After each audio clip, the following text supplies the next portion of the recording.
Qual foi a última vez que você separou um tempo intencional no seu dia para simplesmente sentar e pensar? Já se sentiu perdido, inseguro, sem saber aonde focar e se concentrar, sobrecarregado de informações e sem nem mesmo saber o que fazer com elas? Ou começa a perceber coisas importantes que você estava deixando passar? Em vez de apenas você ficar reagindo às coisas que acontecem, você vai conseguir de fato focar e se concentrar naquilo que realmente importa. Isso é extremamente importante, não só falando da saúde física e mental, mas porque o estresse ele pode desligar as partes criativas e questionadoras do cérebro. Mas a realidade é que também tem muita gente que já não sabe mais qual é a sensação de estar 100%. Você está sempre exausto, está sempre no limite, já até esqueceram de como é estar totalmente descansado. A excelência, ela está dentro do nosso raio de influência, depende da gente, depende de nós. E não é uma bênção concedida a algumas pessoas especiais.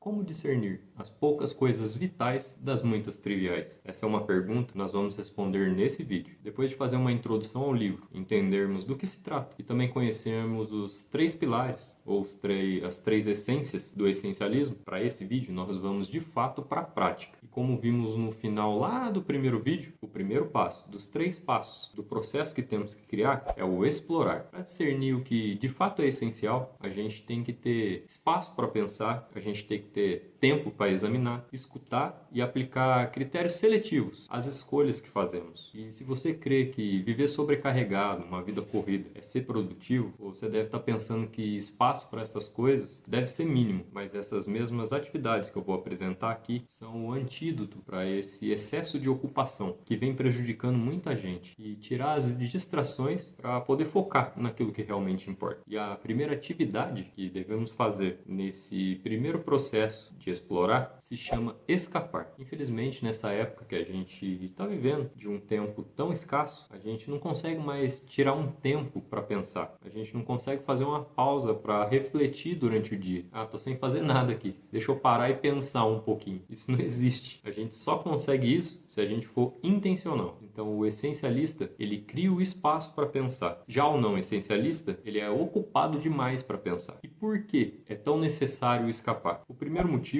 é o espaço para projetar. Somente se afastando, você consegue tempo para pensar e focar. Quando você se afasta, você consegue enxergar as coisas com mais clareza. E a segunda coisa que escapar nos proporciona é espaço para se concentrar. O livro cita que Isaac Newton passou 2 anos trabalhando no livro Princípio e a Matemática, que revolucionou o pensamento científico da época. E esse período de confinamento praticamente solitário foi fundamental. O próprio autor do livro, Essencialismo, cita que para escrever esse livro, ele separou 8 horas do seu dia para focar e se concentrar naquilo que ele estava fazendo. Então, das 5 da manhã a 1 da tarde, ele focava em escrever o livro, ele não atendia telefonemas, ele não respondia e-mails ou qualquer outras distrações que atrapalhavam ele se concentrar naquilo que ele estava fazendo. Ao criar esse espaço, ele acabou escrevendo o livro mais rápido do que ele imaginava e também teve um maior controle no resto do tempo que ele tinha. E aí fica a pergunta: qual foi a última vez que você separou um tempo intencional no seu dia para simplesmente sentar e pensar? Reservar um tempo de propósito mesmo num lugar isolado e sem distrações. É claro que atualmente, com o excesso de estímulos que a gente tem, como eu já citei várias vezes aqui, é muito mais difícil a gente conseguir separar um tempo. E o próprio autor cita uma pergunta que fizeram para ele: você se lembra a última vez que você ficou entediado? Porque basicamente com a internet isso aí não existe mais. Qualquer 5 minutinhos que a gente tem, a gente já pega o celular ali e já vai dar uma olhadinha no feed do Instagram ou dar uma olhada no TikTok. Lógico que ninguém gosta de ficar entediado, mas quando a gente abriu mão disso, a gente acabou também abrindo mão do tempo necessário para a gente pensar. E é importante salientar aqui que quanto mais rápida, quanto mais corrida é a vida, mais a gente necessita de tempo para pensar. Quanto mais uma situação fica barulhenta e cheia de ruídos, mais a gente precisa criar espaços de silêncio e reflexão para realmente a gente conseguir focar e se concentrar. Então, escapar, criar um tempo intencional é extremamente necessário. A segunda atividade necessária dentro do processo de explorar é olhar. Como assim olhar, Diego? É tentar enxergar aquilo que realmente importa. O livro traz o conceito de lead, que ele é muito utilizado no jornalismo, que nada mais é que tentar identificar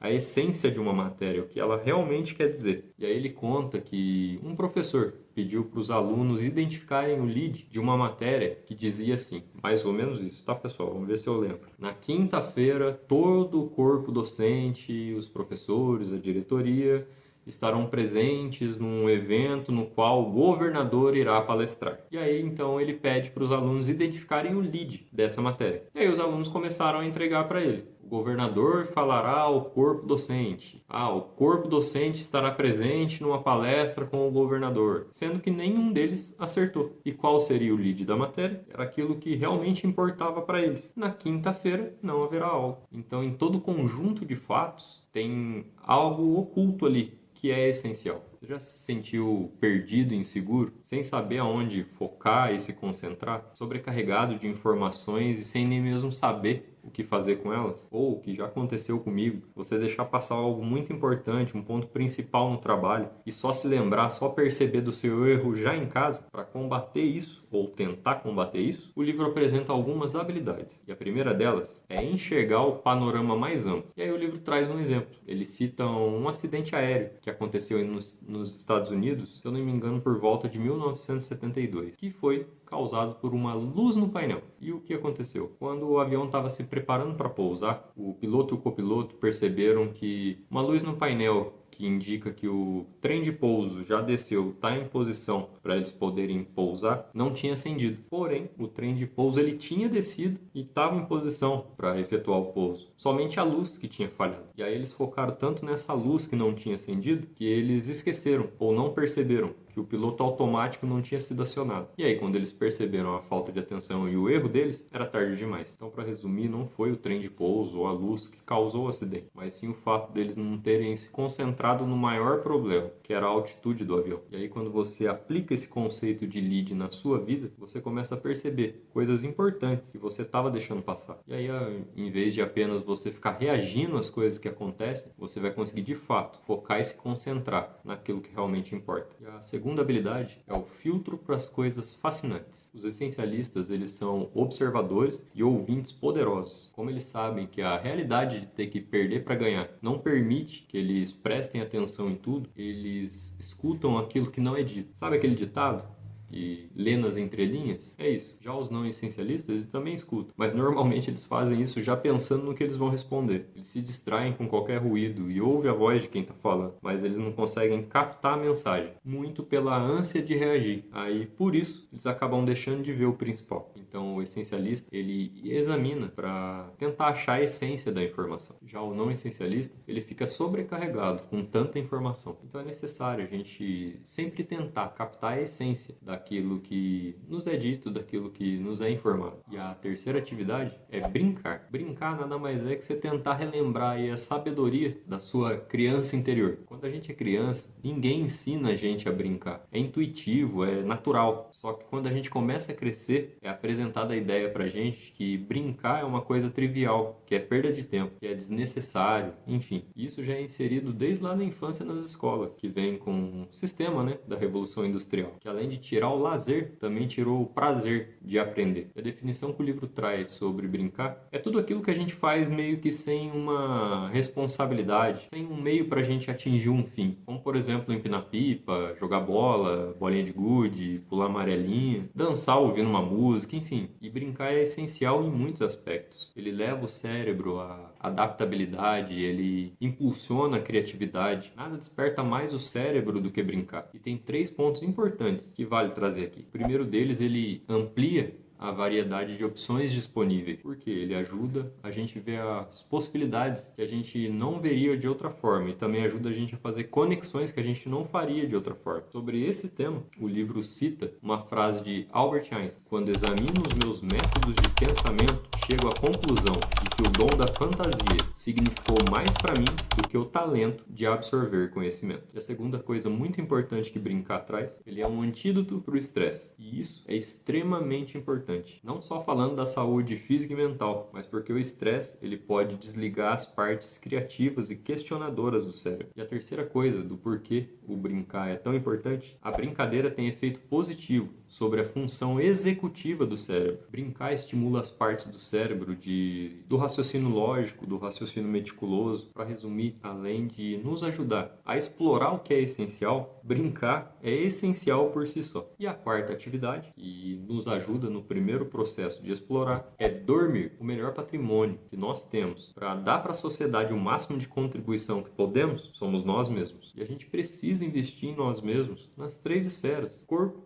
mente e espírito. Tem até um vídeo que eu falo sobre isso na série do livro O Milagre da Manhã, mas é de extrema importância e cuidemos do nosso patrimônio. E uma das maneiras mais comuns de prejudicar o nosso patrimônio é dormir pouco. Sendo bem sincero, essa atividade é tão importante que daria para fazer um vídeo só dela aqui, mas tentar resumir aqui com algumas coisas que o livro traz. Trazendo o exemplo mais uma vez do autor que ele cita no livro, aos 21 anos, ele achava que dormir era um mal necessário, era uma perda de tempo, e que esse tempo perdido poderia ser usado para fazer algo muito mais produtivo. E depois de ele tentar várias técnicas de como dormir menos, ele chegou à conclusão que ficava tecnicamente acordado, mas nesse período o cérebro dele mal funcionava. Era difícil pensar, planejar, fazer escolhas, tomar decisões. E é fato que tem muita gente que vive com menos horas de sono, mas a realidade é que também tem muita gente que já não sabe mais qual é a sensação de estar 100%, porque está sempre exausta, está sempre no limite, e até esqueceram de como é estar totalmente descansado. E para trazer a importância de dormir bem, o livro cita um estudo que foi feito com os melhores violinistas, chamado A Regra das 10.000 Horas. E eles descobriram 2 fatores que separavam os violinistas excelentes daqueles que eram somente bons. E o primeiro fator é que os excelentes estudavam por mais tempo. E aí um parênteses aqui, é motivador saber que a excelência, ela está dentro do nosso raio de influência, depende da gente, depende de nós. E não é uma bênção concedida a algumas pessoas especiais. E o segundo fator mais importante era exatamente o sono. Os melhores violinistas, eles dormiam em média 1 hora a mais do que a média dos americanos. E também tiravam um cochilo durante o dia. E por que isso era tão importante? Porque permitia que os melhores violinistas eles se recuperassem para estudar com mais concentração. Então, além de estudar mais, eles tinham um resultado melhor, porque eles conseguiam se concentrar mais, porque eles estavam descansados. E aí, como eu disse, é um tema que daria para falar um vídeo inteiro sobre isso. Tem a questão de dormir muito, mas não dormir bem, tem a questão de dormir pouco, mas dormir melhor, enfim. Mas o livro traz esse exemplo, esse estudo que foi feito da importância de dormir. Então, dormir bem é muito importante e nos permite funcionar melhor. Altera diretamente a nossa capacidade de explorar. E a quinta atividade é selecionar. Se não for um sim óbvio, é um não. Por definição, aplicar critérios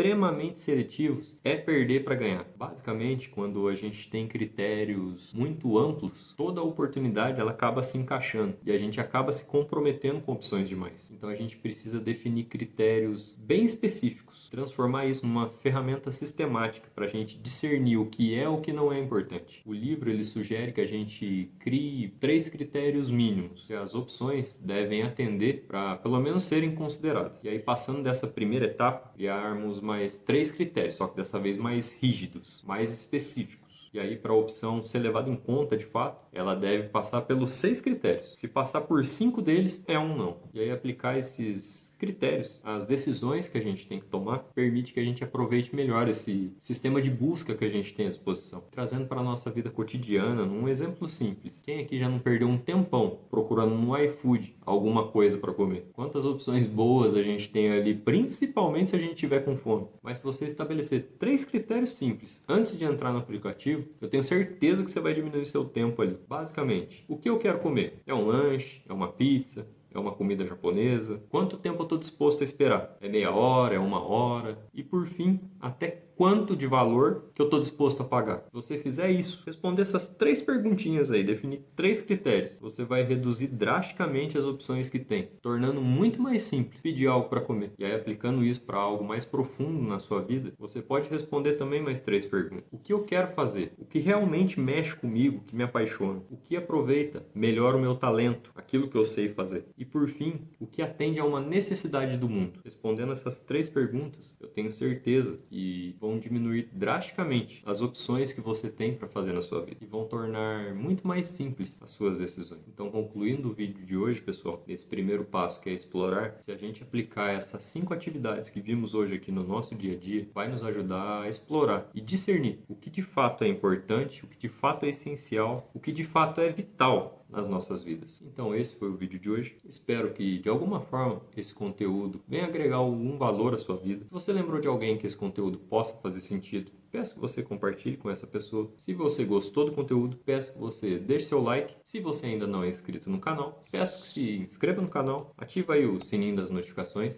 para que o YouTube possa avisar você quando eu postar o próximo vídeo e o próximo passo do processo, passo 2 do processo para se tornar um essencialista, e que a gente possa, juntos, um passinho de cada vez, continuar construindo a nossa vida plena. Meu muito obrigado, te vejo, te espero no próximo vídeo.